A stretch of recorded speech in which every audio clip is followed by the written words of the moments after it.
మా ఆయనకి నా మీద ఎంత ప్రేమ ఉందో టెస్ట్ చేద్దాం. నాకు షవర్మా తినాలనిపిస్తుంది అని చెప్పి అడుగుతా.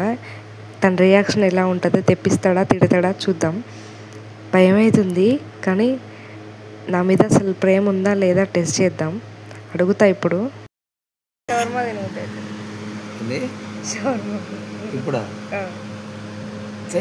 ఏమైతుంది? ఒకటైతుంది. ఇప్పుడు అటు నుంచి వస్తుంది షవర్మా. తినబుద్ధి అవుతుంది. 12 అయింది. ఇప్పుడు రాదు. పడుకో. ఏంది? షవర్మా. సరే. A few moments later.